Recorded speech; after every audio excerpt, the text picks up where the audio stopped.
Hey everybody, it's Scott. Fair warning, this is a spoiler-filled bonus episode. So if you've not watched all of Babylon 5 for all 5 seasons, you may want to step away and wait to listen to this one. For everyone else, enjoy. Maybe the universe blinked. Maybe God changed his mind. All I know is that we got a second chance. All my life, I've had doubts about who I am, where I belonged. Now, I'm like the arrow that springs from the bow. No hesitation, no doubts. The path is clear. Life has changed. It's a good thing. To the future, my old friend. Hello everyone out there in podcast land. Welcome to a bonus episode of Gray 17, a Babylon 5 podcast. I am here with the first ones, myself, Kevin, Blake, and Mike. And we're here to talk about something that has been a conversation topic that we've had beyond the rim in our shows quite a bit. And it's been a conversation topic on for many Babylon 5 fans for nearly 30 years. And that is, what would have happened if Michael O'Hare had stayed through the entire show? And what would have happened if JMS had followed his original plan for Babylon 5 that he first wrote out as a spec memo to those who he was shopping the show to? And I first heard about the scenario that we're going to discuss today, actually from the Audio Guide to Babylon 5, which was a podcast several years ago, and they mentioned Babylon Prime. And they went into a little bit of detail, but not too much. And when you Google Babylon Prime, you don't find much. There is one blog post from, I think, like 15 years ago where a person went through and kind of laid out everything. But unless you purchased some script books from JMS, you really probably don't know what the original plan was, because it's been kept not under wraps, but it just hasn't been out there in the open. So we decided that we were going to discuss the original 10-year plan for Babylon 5. So I'm the only one who has read through the entire plan. I'm going to read the plan to all of you, as well as to our first ones here, and we're just going to talk about it and chat about what could have been. So first off, where am I getting this from? Back in 2005, JMS released the Babylon 5 script books, which include all 95 of the scripts that he wrote from the show. They came in 14 volumes. He sold them individually in those 14 volumes, and if you bought all 14 volumes, and I was in college at the time, so I did not, because I was broke. If you bought all 14 volumes, he sent you a 15th volume that included the script for The Gathering, 2 of the other movies, and this final section, which was entitled The Original 5-Year Arc. So that's what I'm going to be reading through the day. And you can still find these script books on eBay, but they're not cheap. So if you want to go check it out for yourself, you can. But that's really the only place you can find it now. I did actually ask JMS on Twitter a while ago if he intended to release the plan again, and in normal JMS fashion, the answer was no. So here we are. So guys, before I read this to you, question to you: what do you think would have happened just in your mind if we had continued on the original plan that JMS was on, which you obviously don't know the full plan yet? But what do you think would have happened? Let's go to Blake first. Well, one is, I think if we made our friends watch 10-year arc, we would not have friends left. We're doing good with a 5-year arc. So let's say that. We dodged the bullet there. Yeah, you're right. Yes, we did. But as far as what would have happened, we would have seen the destruction of Babylon 5 as the station. We would have seen a transition more to Babylon 4, I think. As far as a base of operations, and things would have taken a little bit different bend with that. I'm not entirely certain how the Valen thing would have resolved itself, or if that even would have been a thing. I'm also not entirely certain we would have seen the Earth conflict the way we saw it play out in the show that we have. I think it would have been more focused on the Shadow War and less on the Earth political intrigue. Mike, what about you? Yeah, I'm really not sure what to say about this. I kind of agree with Blake that about the only prediction or guesstimate that I could make is that the Shadow War would have been prolonged in the series, which means that some of the other conflicts probably would have taken more of a backseat. We know that the Shadow War really kind of wraps up by the end of season 4, right? And I think it would have gone on a lot further. We probably would have seen a deeper level to the political intrigue among the Minbari. But that's about it. And Kevin. We've talked a few times in that Beyond the Rim about a couple of different things, like, Sinclair was going to be matched with Delenn, and the fact that they wrapped up so many of the storylines by the end of season 4 because they weren't sure if they were going to have a season 5. But beyond that, I don't really have a clear understanding for what this plan entails, other than the fact that it seems like a 10-year story arc is just so ambitious based on what we saw from science fiction television up until that point. So that's a pretty interesting attempt at selling the show, is having that much content ready to sell to a studio. But other than that, I'm very interested to hear what the plan was, because I don't have a clear understanding for anything other than that. Well, I decided to put go ahead and play. Because that's an interesting one to touch on. I mean, you say that's an ambitious plan, Kevin, and I think that's almost a thing almost unique to sci-fi at this point. Because you look at some of the other long running television franchises that existed well before this, that were in, 15, 20 seasons that ran. But sci-fi, even with the Star Trek franchise, despite multiple series, the most any of the series there have had is 7 seasons. Mm-hmm. Yeah. So for some reason, sci-fi can't, it just doesn't seem like sci-fi shows can hold that piece for that length. I mean, Doctor Who being an exception, I'll mention that one before a Who fan comes in, takes my head off. You have Doctor Who, you've got Twilight Zone that have done that, but by and large, sci-fi has not had that kind of staying power in a single series. Since then, we've seen Smallville, Stargate. We've seen a few series go past the 7 years into 10 or 11, I think. But given that information, that they all owe a lot of their creative story arcing to Babylon 5 and to a lesser extent DS9. Yep. Well, I would argue, I think, Blake, to your point, usually it's budgetary. Even Doctor Who, which was able to go on for a long time, that was a shoestring budget for most of its time, and still it's not exactly the biggest budget in town. Also, I mean, just coming from JMS, he was, while he was pitching the show, was a lead writer on Murder, She Wrote, which I think he was on seasons 8 and 9. So he was also in a show that had longevity. So I think that's what he was, what he knew as well, too. So the reason why I asked you guys this first, Mike, go ahead. I was going to say, and to back up or to go along with what Kevin had just said, even Stargate as an example, because it's one that's near and dear to me, it did go on for many, many, many seasons. I think I forgot. 10. Was it 10? 10. But truly, it's not the same show anymore after season 7, season 8. There is, in my mind, there's basically a conclusion, and then they resuscitated it with a partial new cast, a new big bad, kind of using the same mechanics, but the serialization of the story had played out and restarted at that point. And I kind of think that with sci-fi, to me, that is maybe part of the problem, is it's difficult to maintain a coherent, serialized vision of the future for that long before people start to lose interest.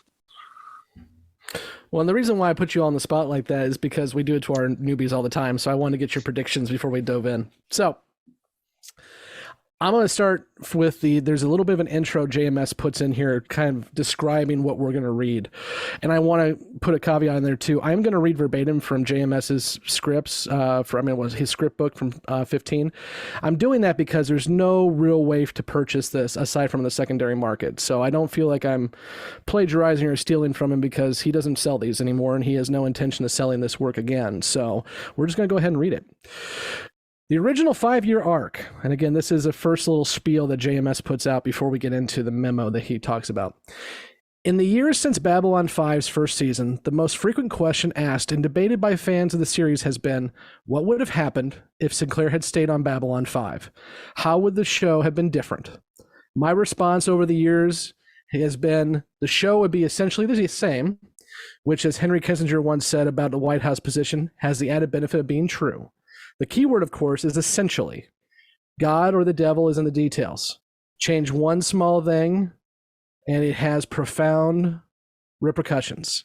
And there can be no question that Sinclair's removal had some substantial effects on the 5-year storyline that came to me in the shower roughly 20 years ago as I write this, which was in 2005 when he wrote it.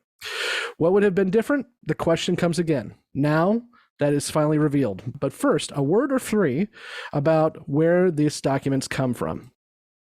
As I began work on Babylon 5's first season, I felt it was important for me to know where I was going, not just in terms of benchmarks, as embodied by my note cards, with individual episodes broken into a varying degree of detail, but as a true narrative. You can't get a sense of narrative from a clutch of 110 3x5 cards.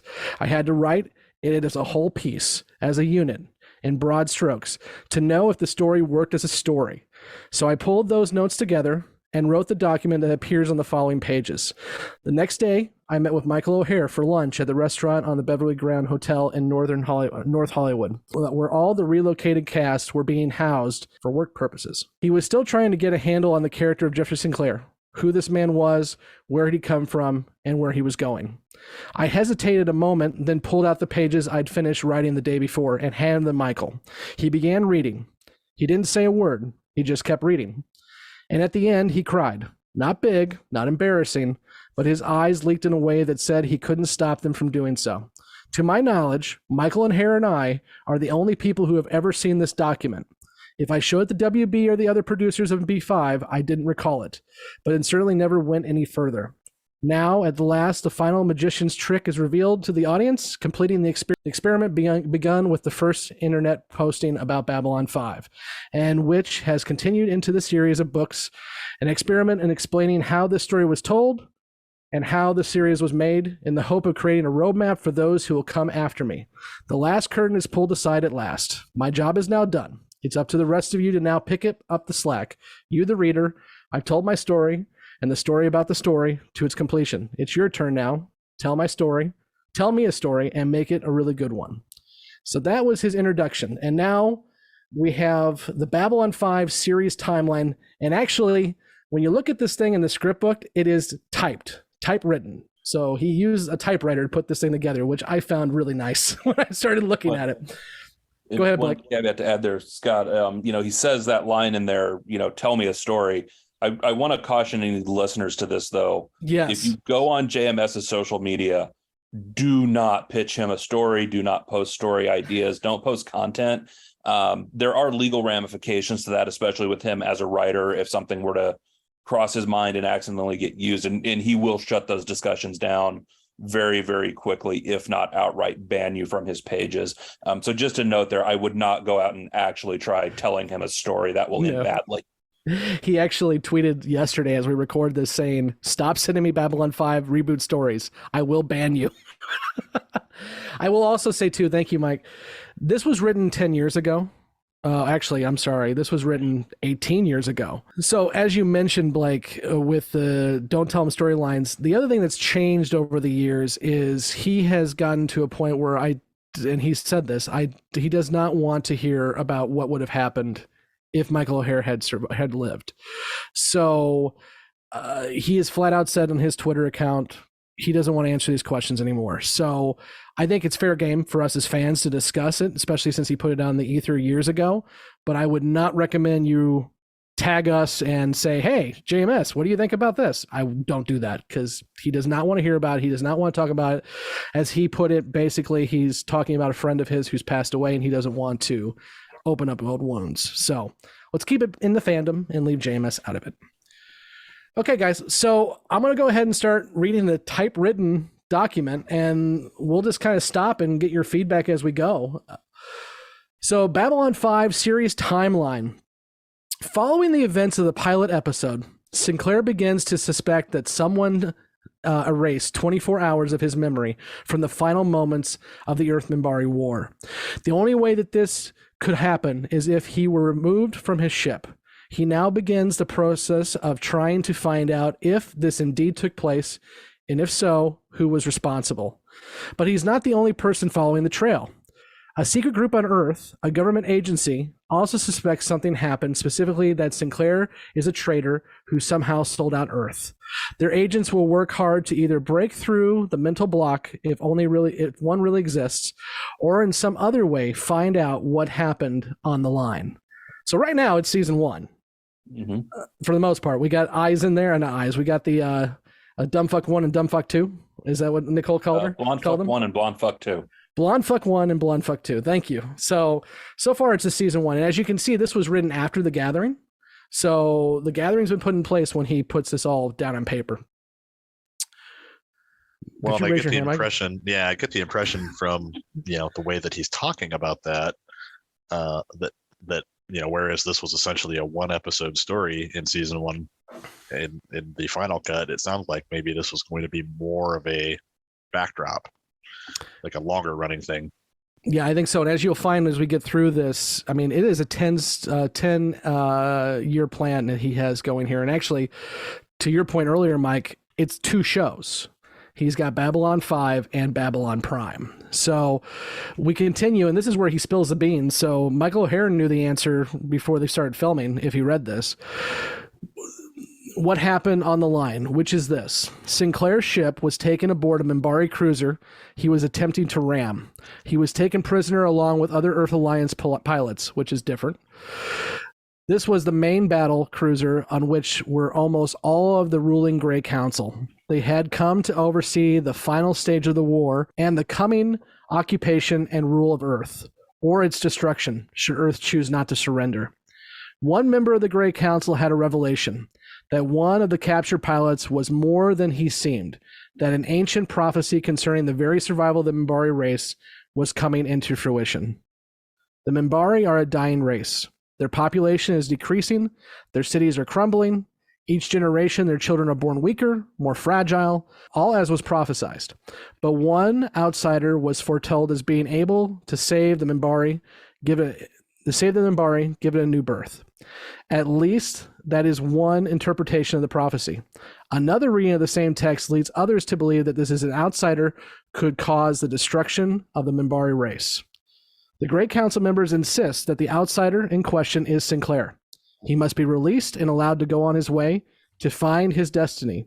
To do that, the Minbari must surrender, allowing Earth's future history to go on unimpeded. Pretty much the same, except for in the original plan, they were going to take on more pilots, which they did not do. Well, it's interesting. It mentions, if Earth surrenders, if I recall correctly, and there was no plan for that.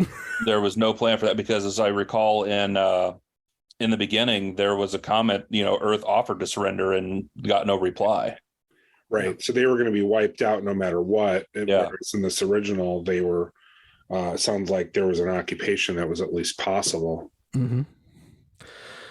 So the Great Council members insist that the outsider go, but the military leaders strongly disagreed, and there was a falling out between them, capped by a suicide of the leader of the military caste, and the desertion of a small but dedicated group of followers, one of whom was responsible for the attack on B5 and Sinclair in the pilot movie.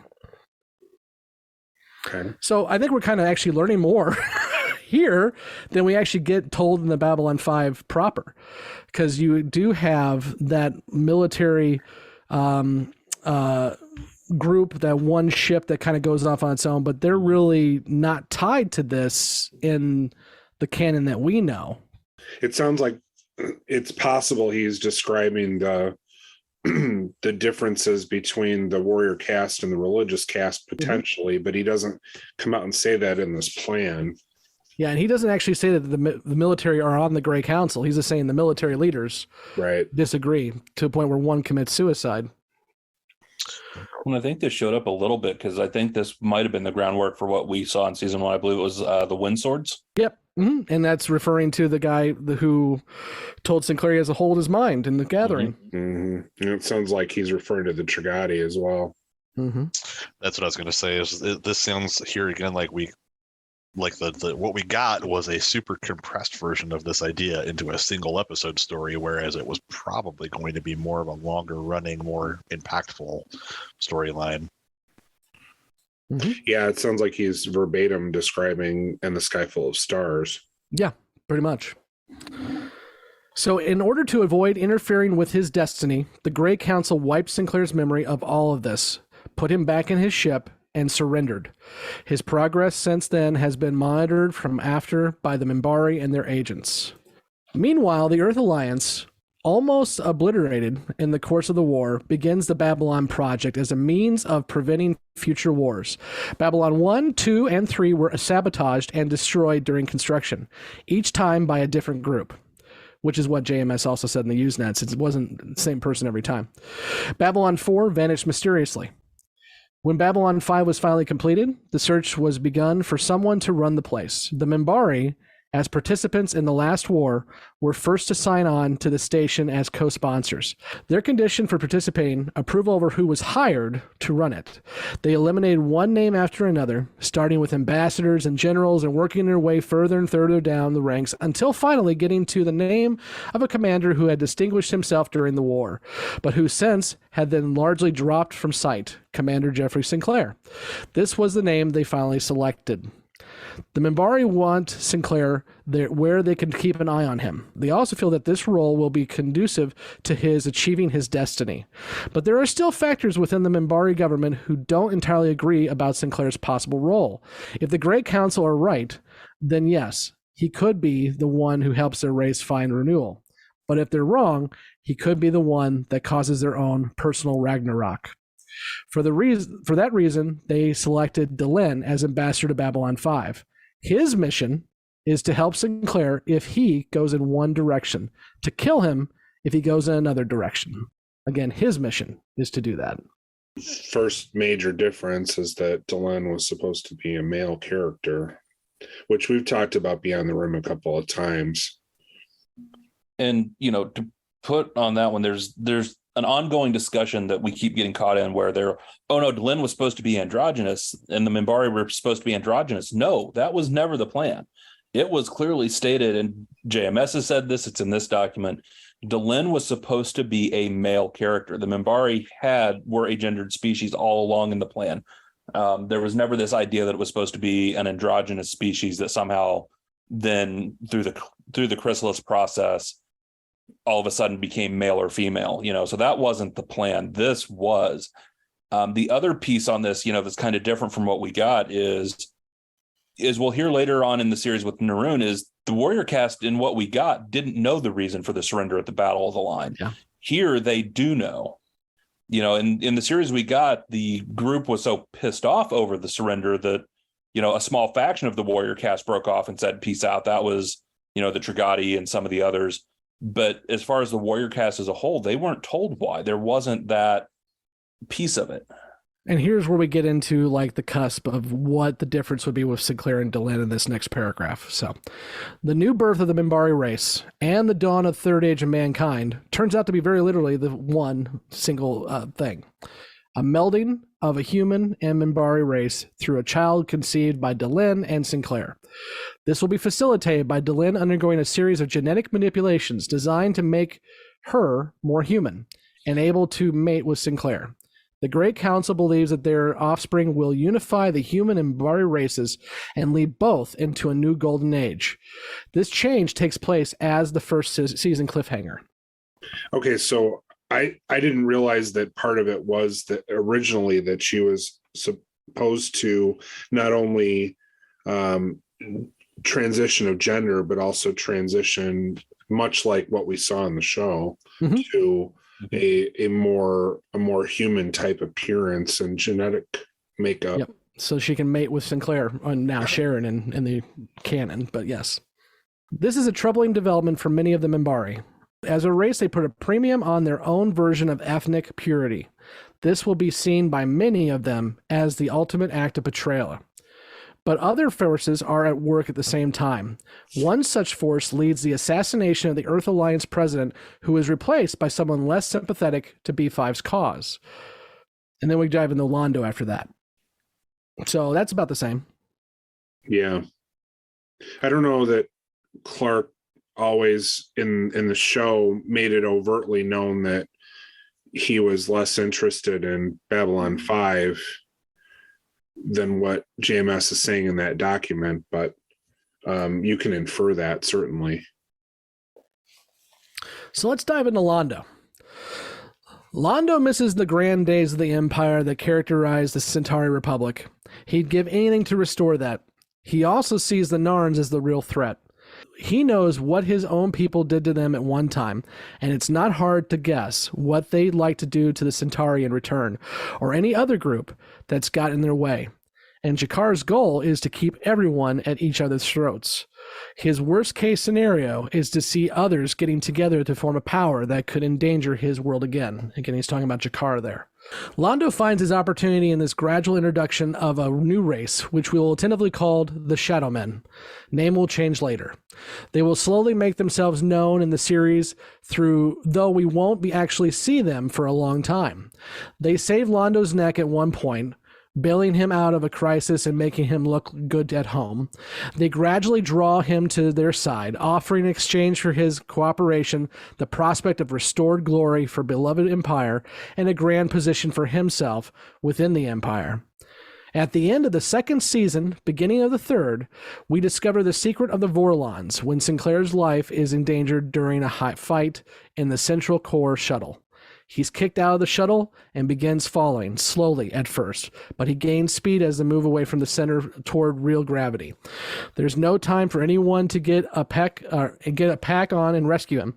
Belen, the only other person up until now to know what a Vorlon is, as hinted at by the nod to Kosh in the reception party in the pilot, suggests that if Kosh is going to do something, he should do it now. Side, the arrival of the Vorlon at Babylon 5 was further proof that the Grey Council that they were right.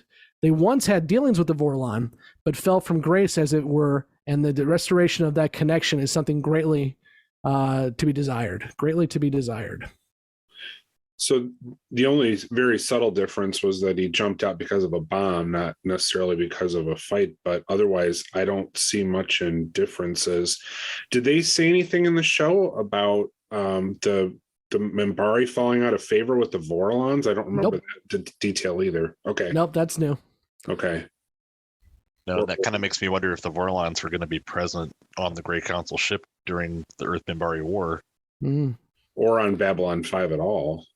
Earlier. Well, at this point, the gathering's already happened, so Kosh is on Babylon 5.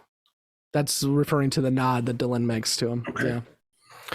But yeah, I mean, to your point, Mike, about the Vorlons being on there, that came much later in terms of JMS's script writing too, because In the Beginning came out after season 4, so there's a lot of retconning and In the Beginning too. Well, and rolling backward a bit to the previous bit about Londo, I feel like there's a piece of Londo's story or background motivation that was left out of the final show, and that is I don't ever get a sense that Londo hates or is fearful of the Narn. I think he is fully aware of who they are and how they feel, but there's never any indication that he is, in any kind of serious fear that they're going to be the ones to rise up and strike the Centauri down.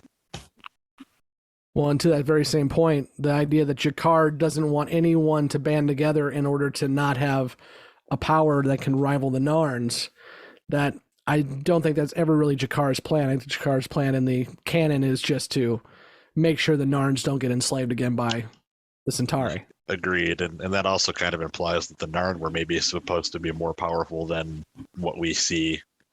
Mm-hmm. So we're still at the reveal of Kosh. So at that moment, everyone else in the garden sees something remarkable, and what each sees is different. To our eyes and those of Sinclair, what rises from the garden to catch him looks like an angel. Not a stereotypical angel, though. It must convey a genuine sense of alienness. Eyes that are twice as large as they should be, higher up on the forehead than should be the case. Bronze skin, wings that have a slightly mechanical look to them. But everyone else in the garden doesn't see what we are Sinclair see. They see a different figure saving Sinclair. In each case, though, it is a religious figure from their own world, their own culture. We will see each of these variations from the individual's point of view. We don't see a Centauri, which is a point. Right. The place is abuzz thereafter. B5 becomes a mecca for pilgrims. Only a few know that it is Kosh who made the appearance. All anyone else knows is that the station had a visitation by their own particular sub-deity. Only one person does not share this moment of sublime revelation, Londo. He sits at the bar, very much alone, drink in hand. He shakes his head. I saw nothing. I saw nothing. He seems almost broken-hearted, not to have seen what the others saw, felt what they had felt. So that is plainly what happens. Yes. That for one reason or another, Londo does not get to see what Kosh looks like to him, or anybody for that matter. Though Sinclair, Delenn, and a few others finally know what Kosh is, that revelation isn't quite as simple as first seems. The Vorlons are not supernatural entities. They are living, breathing creatures with a propensity for mucking about in other species' worlds. They have an attitude of we know best, and have been to various extents the puppet masters pulling strings here and there for millennia, visiting worlds, creating what they consider to be the right context for civilizations to grow proper. We're now moving into the third and fourth season. It's during this time, the third, fourth season bridges, that Delenn and Sinclair begin to come together. He is nearly destroyed when his lover, Catherine, who we will introduce in season 1, is mind raped and all memory of their relationship is wiped out. The only way he can restore her memory is to do the same thing to her all over again, and he can't bring himself to do that. It's a very vulnerable time for him, and it's now when Delenn makes her move. They begin to come together. By the end of the season 4, they are lovers, and Delenn is pregnant with their child. So Catherine sticks around much longer. And I wonder if the mind thing refers to control at all. Now, we know Takashima was supposed to be control, but I wonder if that has anything to do with that as well, too, or is this completely a side, an episode of the week where Catherine loses her memory? Well, I kind of wonder if it's an aside or either, if you go back to the, Blonde Fuck 1, Blonde Fuck 2 story, maybe something along the lines of Sinclair wasn't the only one they tried mind probing to figure out what he had done. Mm-hmm. So I wonder if it could be something like that too, where someone went, looking about to try to figure out if she knew anything about Sinclair, and that's what led to it. Makes sense. Good point. Let's talk about Mr. Garibaldi, shall we? Also during the season 3-4 bridge, Garibaldi will begin to slip back into his drinking problem. It will cause him to throw down his badge and resign as chief of Babylon 5 security for most of season 4, coming back only at the very end of that season, when he is most needed. In the intervening period, he will be a mercenary for hire operating out of the B5 Bazaar. Okay. Well, that's sort of, because he resigned and then became the private investigator. Yep. A quick aside. In a season 1 story, the Babylon 5 sensors will pick up a disturbance from distances away from the station, deep in space. Distress calls, scrambled by static, quickly follow. And when they investigate and find that B4, Babylon 4, has reappeared as suddenly and mysteriously as it vanished, it seems to have jumped forward in time. It's phasing in and out of existence, caught between here and its eventual destination, wherever or whenever that is. Sinclair and the rest hurry aboard to try and evacuate the people who were still on board when it originally vanished. I love that when he's typing this, he's like, oh, crap, I forgot something from season 1. This is typed, so I'm just going to put it in now. Yeah. The 90s were fun. No copy paste. No word perfect? Nope. He's like, oh, shit. Here you go. Again, continuing on the aside. During this time, they keep seeing an apparition, a man in a life suit, trying to signal them. Who it is, we can't tell, because his face and head are covered with a breather unit, and because he keeps phasing in and out of view. They can't quite communicate with him. They barely manage to evacuate everyone before Babylon 4 finally phases out of existence completely, continuing on its journey to the future. At that moment, we, the viewer, see a shot inside the station as the mysterious figure removes his breather unit, and we see that it is Sinclair. Older, his hair white in places, a scar running the length of his face. He is in despair. I tried to tell them to warn them, he says, but it happened just the way I remember it. Just the way I remember it. When a woman's hand falls on his shoulder, and we hear her say, "It's time, we have to go." And with that, Babylon 4 vanishes again, continuing on its way. That's almost verbatim what happens. Now we're going to get away from our side and continue on season 3 and 4. The Shadow Men are revealed physically in season 4 to be dark, demonic-looking things, but once again, appearances may be deceiving. They have fought for millennia against the influence of the Vorlons, fought to keep worlds free of their meddling. At least that's their line, and we'll gradually discover that it's true, but only as far as it goes. They have their own agenda, one that includes ruling everything in sight. The line about those who would save us from communism also being quick to save us from democracy and for fascism. All of this comes to a head in season 5, with the return of Jakar, who reveals Londo's complicity and the Shadow Men's intervention. So, to your point, Mike, it's definitely drawn out more.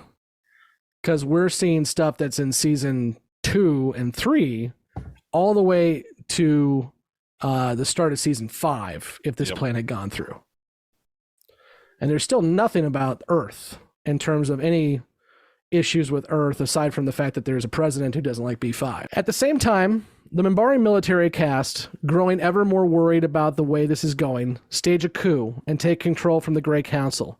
They order the exile of all council members, the death of Sinclair and Delenn, and a resumption of hostilities against Earth. This is different. I mean, we do have the Grey Council dissolved, but no renewed Earth Minbari war. And the Warrior Cast does sort of take over the Grey Council. They don't dissolve it, but when they replace Delenn on the council, I mean, you do see the Warrior Cast get an advantage before Delenn ultimately breaks the council. Right. And at no time is anyone put out a hit on the entire Grey Council. And this is actually truly where it diverges season 5, which makes perfect sense.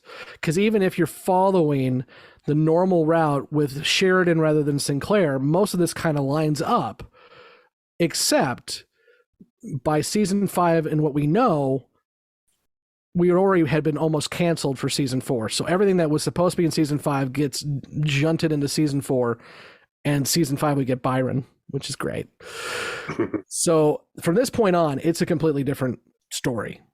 To that point, Londo assumes control of Babylon 5 sector of space in the name of the Centauri Republic. Earth contests the claim, and we break off relations with the Centauri. Shortly thereafter, a Vorlon ship, massive, hundreds of miles long, containing a large segment of their population, is destroyed by the Shadow Men with Londo's help, though without his knowledge that it would result in the death of hundreds of thousands of innocents. Earth is blamed. Season 5 ends with an assault on and the destruction of Babylon 5 by the Minbari. Sinclair and Delenn manage to escape with their newborn child as the station explodes behind them. They are now wanted by everyone in the galaxy, it would seem. By Earth, which has been given information leading to them to believe that he is a traitor. By the ruling Minbari warrior caste, who want to eliminate what they believe is a threat to their race. To some extent by Londo and the Centauri, because Sinclair knows, or at least suspects, he was truly responsible for the hundreds of thousands of Vorlon deaths.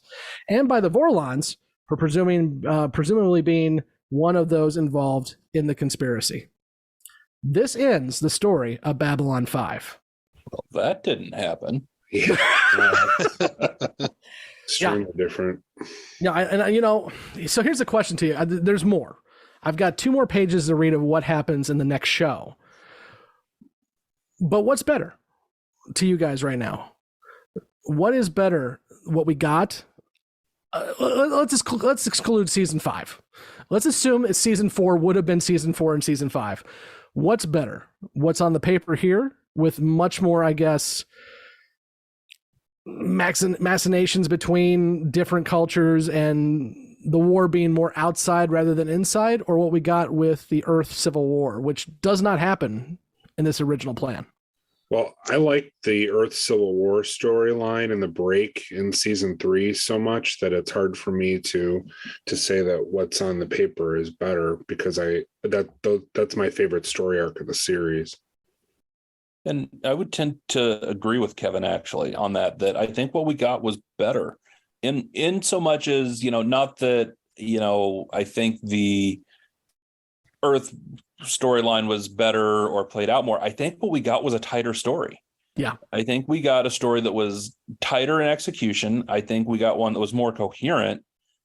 I think if you would have been stretched out with what this has, viewers might have lost interest. There's more intrigue, I think, in what we have. Now, granted, this is only a few page summary and there would have been more details fleshed out, I'm sure. But, what we got was we really saw the power plays of the shadows, the manipulations that the shadows played to get their ultimate end goal. We saw them manipulating the Centauri. We saw them manipulating the Earth government, which led to the Earth Civil War, and all of these different threads that all tied back to this millennia old conflict between the Vorlons and the shadows. Basically two ancient demigod-like races, and we were all just, ants under a boot at that point. Mm-hmm. Mm-hmm. Yeah, I mean, I definitely think that the Shadow War could have and maybe should have gone on longer than it did, for being the kind of underlying theme of the series. And I understand why it was compressed the way it was and why season 5 turned out the way that it did with the fear of cancellation and all. But objectively, between your exact question, what was better, what we got, or what was on this paper, I think what we got was better than what was on this paper, because I do agree with what Kevin and Blake said. I think stretching the Shadow War out that long would have just been tiresome. People would have lost interest. It too many machinations would have just muddied things too much. And personally, I don't actually even like the idea of Claire and Delenn becoming the galaxy's most wanted. That seems like a pretty played out story. So, well, and you're right about the dragging things out, because according to this, there are no shots fired between Earth or Babylon 5 and the Shadows the entire series. Because even at the end, when the Vorlon colony ship gets taken out by the Shadows, everyone assumes it was Earth that did it. So it's a really slow burn. Well, and at that, I mean, if you consider that shots fired, then it's the first shot. It's the Lusitania of the war. So I also think there's a bit of a stretch there. I mean, that if Earth was on the edge of being taken out by the Minbari, to all of a sudden taking out a Vorlon ship when they're declared to be this powerful, I just don't see that as realistic. True. Happening within the series either. But the other part with what we got in the actual series is, I agree the Shadow War probably could have gone a little longer, but I also liked the series dealing with the fallout from it. We saw the pieces with the Drakh and the Keepers and the Centauri, and how that played through the rest of Babylon 5 into Call to Arms and all of that, where we really saw it wasn't just the war with the Shadows. Once they were gone, there were still ramifications and pieces to deal with. So I did like that dynamic too. Yeah, and I did too. I mean, like I said, in my ideal world, I think we would have gotten a 6th season show or something, right? Where we still had that season of follow-up, but we would have gotten a little bit more of the main conflict. Oh God, no. Please no season 6. That would have been one more season of Byron. The return of Byron. Yeah, but I agree with you guys to the most part. Although the one thing that would be interesting to me is when Londo takes over the Centauri and really gets to be the quote-unquote villain of the piece for a bit, it would have been interesting to see him try to annex Babylon 5 space. That would have been fun. But aside from that, I think everything else kind of shakes out the way it should have shooken out. But that's not the end of the story. That's the end of Babylon 5.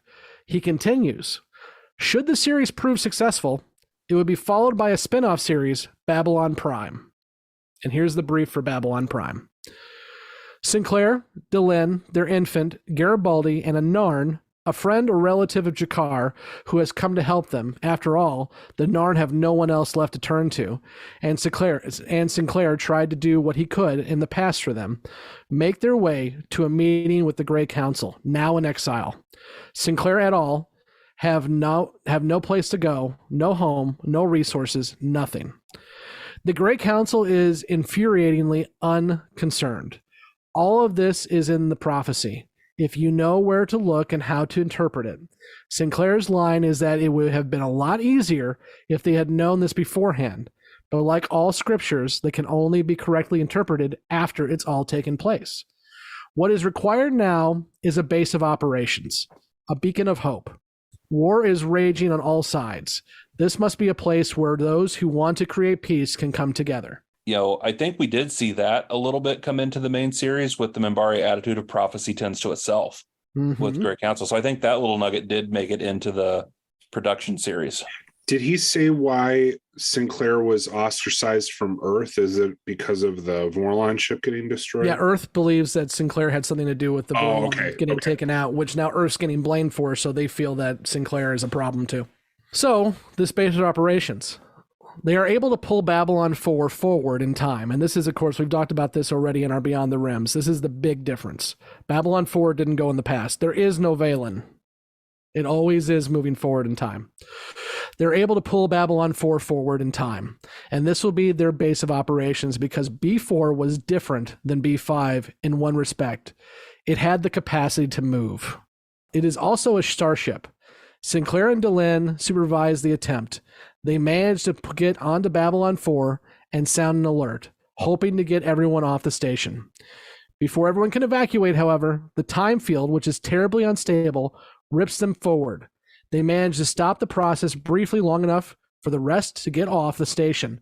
We now see the original Babylon 4 appearance from the other side, as our present Sinclair tries to warn his past version of what is to come, again without success. So War Without End, kinda. But also in season 6, not season 3. Now it's End Without War. Yeah, End Without War. There are other time distortions taking place. This is not something men are meant to do. Sinclair is aging quickly, as is Delenn. They managed to counter most of the effects, though it has also shaved years off their lives, and finally returned to their own time with Babylon 4 intact, now named Babylon Prime. So I kind of see this as what happens to Sheridan when he gets back from Zahhodum. He's got years shaved off his life, and he's got to deal with that. I bet you kind of the same storylines that come from that, and Sheridan only having 20 years to live, Sinclair would have had to deal with the same stuff in the second series, is my guess. I think that's an excellent guess. I mean, it lends itself to that directly. Well, it seems like we've seen bits and pieces of the original plan appear in some way, shape, or form, you know. Oh, we're not done yet. I still got a page. The other thing, too, is it's been discussed in other canon that Babylon 4 had the ability to have movement. But can you imagine that clunky Babylon 4 being like the Enterprise of this show, moving from place to place? I think that would be a little odd looking, is my guess. Yeah. No offense, but the Enterprise D, the hotel in space, did lumber around a bit. I was always a Sovereign class fan myself. How dare you, sir? I was always a Sovereign class fan. We're coming around the bend here, guys. They take Babylon Prime on a journey to clear Sinclair's name and provide a place for those trying to make peace in a warring galaxy. Constantly on the run from hunters and military assault teams, Babylon Prime is their refuge, their sanctuary, and when required, their worship. This kind of sounds like Crusade.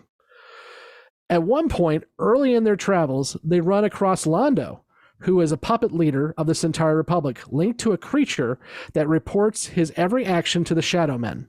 Under its supervision, he must turn them in, but rebels at terrible personal costs to help them escape. He deeply regrets all that has happened and hopes in some way to make it up to them. Along the way, they discover one other side effect of their attempt to bring Babylon 4 into the present. The son of Delenn and Sinclair is aging quickly. They are gradually able to stop the aging process by then the son is nearly a grown man. They are able to cyberlink into him all of the information a man would need, but their emotional development is not there. He is as innocent as a child would be. So is it cool to make an Elon Musk joke right now, or? I'm good with that. I'm sorry. I'm just going to throw this out there. JMS is still trying to figure out how to be a lead writer, and I roll when I read about how we're going to cyberlink with a child to make him an adult because we want to have an adult character. I was just going to say, he's nearly a grown man now, and he's dumb as shit. So they birthed Wesley Crusher, did they? Oh, you're going to have people like sending you comments, sir. You'd be doing me a big favor by editing that. Thanks. I thought it was funnier than it was. No, I'm going to keep it in there because I want the hate comments to come to you for once. Oh. All right, we've got a little bit longer to go. Hold on. Soon, the sun becomes a revered symbol, a religious symbol to others. Focus of the prophecy. The boy man whose birth signals a time. The boy man. I'm sorry. I'm sorry. I'm just reading as I go, folks. The boy man. The boy man whose birth signals a time when various species would come together, making a new golden age. Consequently, the sun is prey to frequent assassination attempts. We actually saw this in the Lost Tales, did we not? Was there no, never mind. It was Cartasia's nephew. Yeah, it was the son of the emperor who was up for assassination. I was just mixing those two together. Consequently, the sun is prey to frequent assassination attempts. Along that line, the sun continues to grow and learn and become something greater than human. Is this Dune? Quite possibly. The story of Babylon Prime ends with the formation of a new alliance and a final great war in which Babylon 4 is a prime player. The Shadow Men are finally conquered. The Minbari are defeated by Earth, which clears Sinclair's name.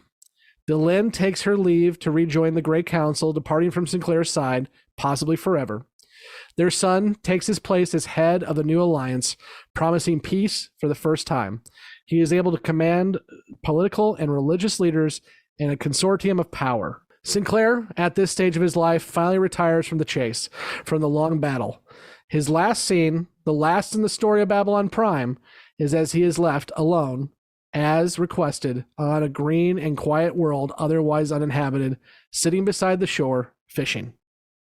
Fade out. So he becomes Jack O'Neill at the end of first phase of SG-1. That's funny. I was thinking, aside from the fishing, he becomes Thanos. There are no fish in my pond. Yeah. Yeah. Wow. I don't like any of that. I know. Babylon Prime is not... No, I agree. I think... So what? Yeah. The conclusion of the Shadow War is also a footnote in the Babylon Prime 5-season story? It seems like it would be season 9, wouldn't it? Because season 10 would be David taking over the Alliance, not Sinclair or Sheridan, but David taking over the boy man. The boy man. Being the president. It seems to have a certain bit of Dune Messiah and Children of Dune-esque. Yeah, for real. Twist to the end of this for those that are Frank Herbert fans. Yeah. Except he doesn't turn into a giant worm. I don't know. It did not necessarily specify what he turned into. That's the other 5-year arc that comes after Babylon Prime. Babylon Worm. Here we go. He finds mom's chrysalis, hops back in, and next thing you know. So I wonder what Michael O'Hara teared up at. I'm thinking it's the end.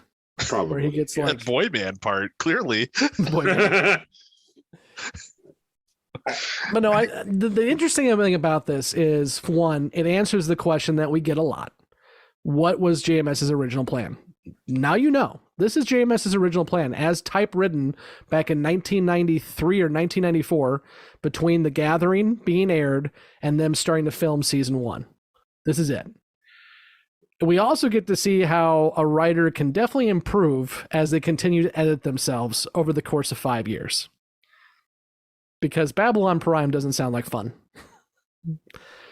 Well, we should probably talk about some of the differences between, Sinclair's personality and Sheridan's, and how that was different as it played out. because it's a good thing that JMS decided to not have essentially the same character when he was forced to replace Michael O'Hare, God rest his soul, because Sheridan is definitely more military. He's definitely a little bit less conciliatory and diplomatic, at least at the beginning of his story arc. And he had different relationships with several of the key cast or key members of the Babylon 5 crew. So it is interesting to me how that would have played out with Sinclair being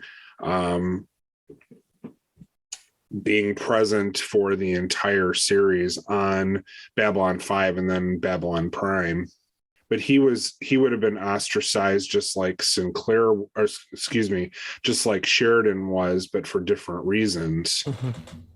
Yeah, so a lot of it kind of intertwines. I mean, you definitely see the main cusp of the story. Obviously, Valen is not there. So when we go back and forth of would Sinclair have been Valen even if O'Hare had stuck around, that was not the plan. At least going into filming of Midnight on the Firing Line, that's not the plan. Now, again, we've had our own conversations about when did that shift? When did they decide to move into a different direction? Probably midway through the season production, probably. But Valen is not something that is a part of it, which is why when you watch the special edition of The Gathering, we get Kosh saying Intel's all Valen. Valen was not even a thing when The Gathering was filmed originally. And also, of course, we know the big difference between Babylon 4 going back in time along that same lines as going forward in time. But you can definitely see when you watch Babylon Squared, this fits. Everything that happens in Babylon Squared could easily fit into both canons. Yep. Mm-hmm. It's what happens on the flip side that we don't see until later. Other than all of that, all of the lead up to the Earth Civil War was already taking place when War Without End was filmed. Yeah, because the planet already changed at that point. Right. And some of the seeds were being laid in season 1, I think, for issues with Earth. I think the pivot happened a lot quicker than what has been led on. Yeah. Yeah, I think there's definitely episodes in early season 1 up to and including Babylon Squared where this may have been the plan. But I think there was enough changing and enough issues where whether it be editing himself for this plan more or knowing things were heading south with O'Hare, I think there was a much earlier discussion around a backup plan to this or changes to this plan than what has been acknowledged previously. Because too many other episodes fit so much better with the canon we have. And they explain so well into the canon we have without, there wasn't a lot of retconning or rebooting come season 2. Things fit pretty nicely. So I think there's definitely pieces, but yeah, I say they knew a lot earlier.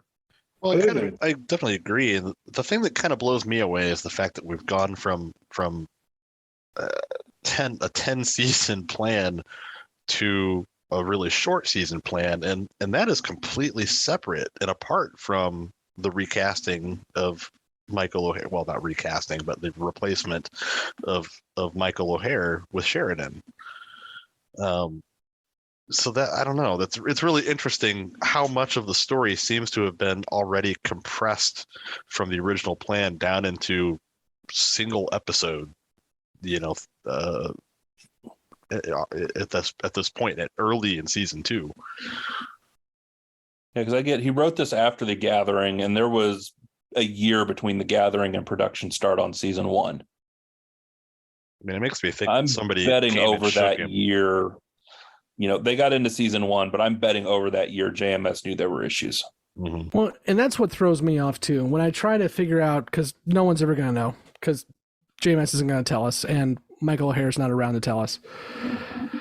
But what throws me off is Babylon Squared, again, as I just said, though, could fit into both plans, was 18th in production of 22 episodes. So by the time they went into production on Babylon Squared, they had to have known something, which really confuses me in terms of when it could have happened. Yeah. And when the decision was made to pivot. And it probably wasn't like a overnight, like we're going to pivot, but over the course of several weeks of him writing episodes, he came to the conclusion that he's going to have to go somewhere else. And I just don't know when that happened. Like I can see where you're coming from, where it probably happened earlier than we think. But it's the one piece of the puzzle that we don't have, and I haven't been able to find it. And I'm not going to ask JMS because I'm not going to get blocked on Twitter. But that's the one piece of the puzzle we don't have is when did this plan find its way into a script book rather than on film? Well, if I know anything about this kind of thing at all, it's that it probably happened slowly until it happened very fast.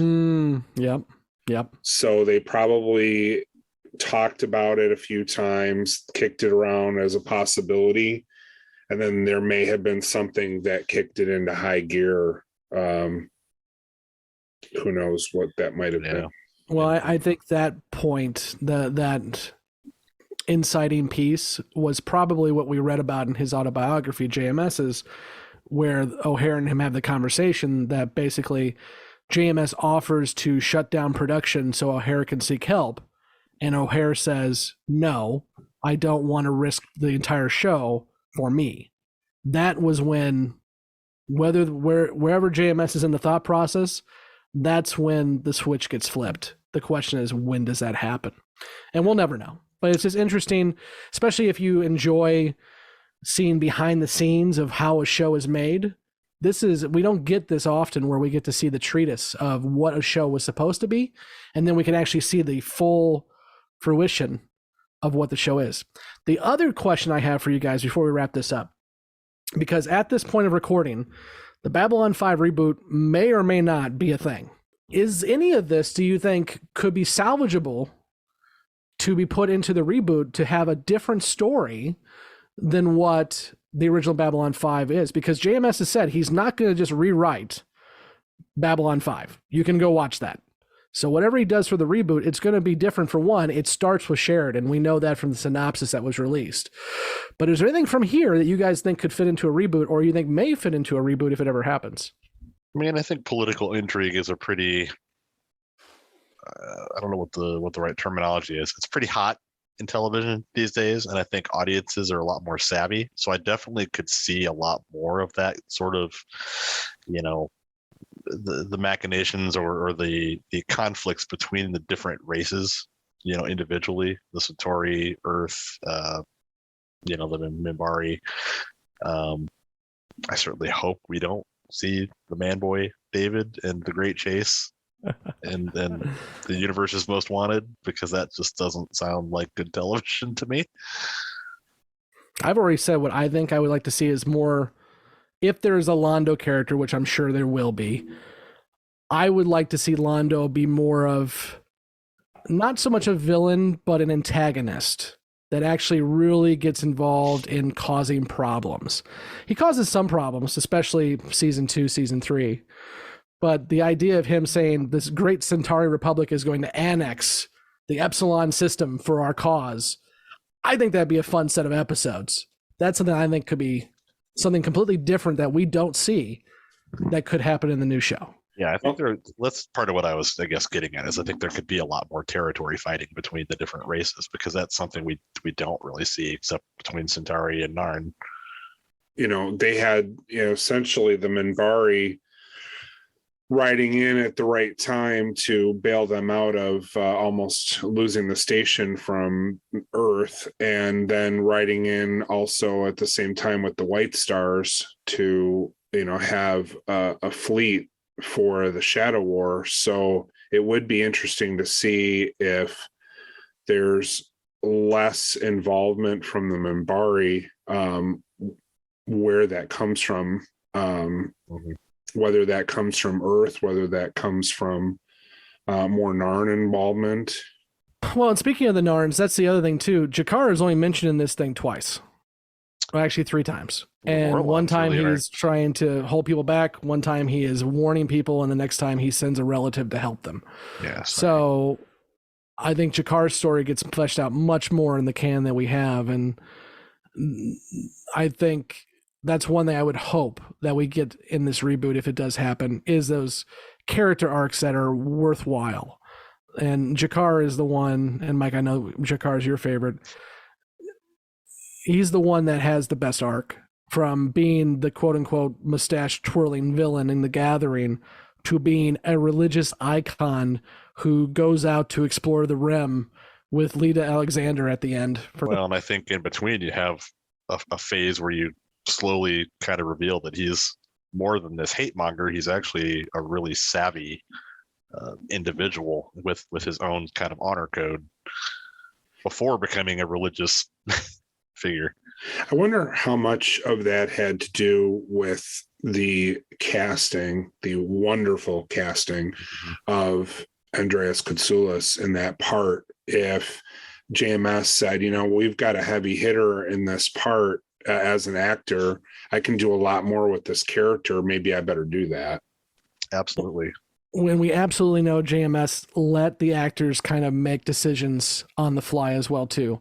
The joke with Andreas Katsoulis is he starts calling Jakar and tells JMS, I'm just going to play Jakar as French. And for the rest of the entire show, Jakar is played that way. The other joke is with Peter Jurisic, comes out with this weird ass hairdo one day, and they say, okay, well, that's what a Centauri looks like now. So absolutely, I think what the actors bring to the table, JMS, as a good showrunner, let's kind of add to the sauce as he's making this thing. Yeah, I think he's very quick to adapt to circumstances. I mean, we saw the Force things. The big one is with Sheridan and Sinclair, obviously, but I think you're absolutely right. I think when he started to see what these other actors that he had brought to the table, he was quick to adapt the story to include them more and to really take advantage of what he had. What's also striking that's missing from that, which we should probably note, is that Ivanova is missing, and we know why, because she was not part of the original plan. But Lieutenant Commander Takashima was also largely left out of that memo. So I don't know what part, and I'd be interested to find out, although we probably never will, what the original plan was for her part of the story. Well, did I gloss over? But I don't remember hearing any real mention of Psycor either. Nope, not one telepath in this conversation. They're just bad guys at home. Interesting. Which could have been home guard for all we know, and that's it. Yeah. I mean, JMS has come out and said that Control was going to be Takashima, and Takashima was the one who shot Garibaldi. But again, that probably came after this original plan. That was probably part of the phase 2, phase 3, whatever, that came afterwards. Although, now that I say that, well, yeah, it could still very well be, because even when Takashima leaves, Ivanova kind of takes on that role. So we can assume that at least initially, at least for the first few episodes of production, I would assume JMS thought that Ivanova was Control, and Ivanova would shoot Garibaldi based on just the trapdoor mechanisms of all that. But yeah, it's very much interesting that really the only main cast we hear in this synopsis is Sinclair, Delenn, Londo, Jakar, and Garibaldi. Yep. And Kosh. All right. That's it.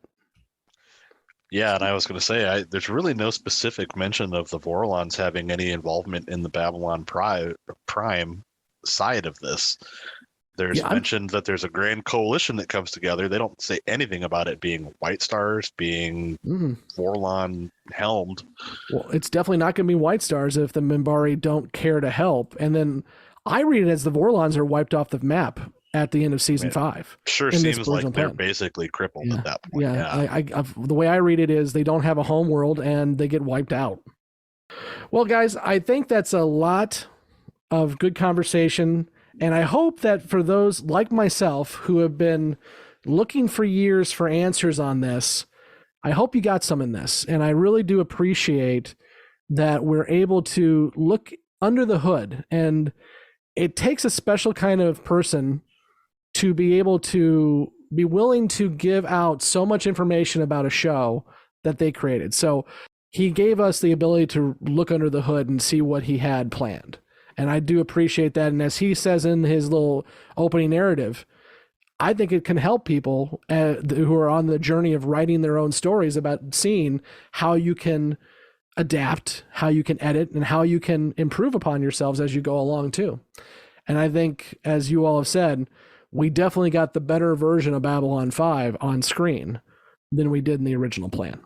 Let me ask a question, because I brought this up during our Chrysalis discussion, and I don't remember what answer Scott gave, but watching Chrysalis, does it read to you like they had already made the change? Because it does not to me. Okay. I could, Blake shaking his head or nodding his head yes, but it doesn't to me, but I don't have all the information that I do now, so perhaps I should look at it again. But I just assume with all the stuff about Sakai in particular and the engagement that that seemed like it was more of a continuing storyline than it was just here's a storyline that you're never going to see again. And I would agree with that, Kevin, that I think there were some unresolved issues out of it. I think what that could be attributed to, and I think Babylon Squared is a good example of this. I think Chrysalis is a good example of this, that the scripts as written, even if they were written for this original plan, with very minor changes, could still be used with whatever the revision that we got was. There was, the issue with Catherine Sakai was never resolved, but taking it out didn't really impact the episode either. So there was no real need to rewrite that script or to change it. It just, everything changed after the president's assassination, and that's just one storyline that went by the wayside with it. Kind of take out the trash day type story component. So I think that still works. I think that's why it doesn't necessarily flag for me that it very well was written to go with this original plan, but still fit nicely enough with the revision. Yeah, I think it actually was written for the original plan because unlike Babylon Squared is production number 18, because of the special effects that had to go into it, Chrysalis was production order 12. So I think when they filmed 12, they were still full steam ahead with at least Sinclair and Delenn moving forward with the plan that they originally had. But again, we're never going to know because the only two people truly in the room who knew, one is gone and one's not going to tell us. On that note, let's go ahead and wrap up. I appreciate it, guys. A special thank you to our fan, Janice, who sent me the script book for number 15 because I can't afford it on eBay. So thank you so much for letting us have that book so we can take a look at it and discuss it. And if you enjoy this conversation and you're finding us for the first time, we are going through every single episode of the true Babylon 5. So you can find us at the show note links below, which is anchor.fm/Gray17 podcast or on YouTube at Gray17 podcast. And we hope you'll join us as we take this journey all the way through season 5, whether we like it or not, as we talk with newbies and with us first ones who have watched the entire show. So thanks for joining us. I hope this has been insightful. It's been fun for me. And until next time, I have been Scott, and with me has been Blake. And by the way, if you're listening to the audio of this on YouTube, make sure to give us a subscribe so you can be notified anytime we launch an episode, whether it be one of our regular podcast episodes or these bonus episodes that we release every so often. Yes, the plugs. Also, Kevin and Mike. Thanks, guys. Give us money on Patreon. Give me money. Thank you for listening to Gray 17, a Babylon 5 podcast. You can find all the places to listen to and watch this podcast at anchor.fm/Gray17 podcast or youtube.com at Gray17 podcast. We want to hear from you, so join the conversation at Facebook, Twitter, Instagram, YouTube, or Patreon. Be sure to subscribe and leave a review where you are listening to or watching this podcast. Gray 17 is not affiliated with, and the podcast has not been prepared, approved, or licensed by Warner Brothers or any other owners of the Babylon 5 copyright. All clips included in this podcast are the intellectual property of the respective copyright holders. They are included here for purpose of review, and no infringement is intended. The opening and closing themes are available from Falling Matter on YouTube. And what's out there? The rim, And beyond that? the truth.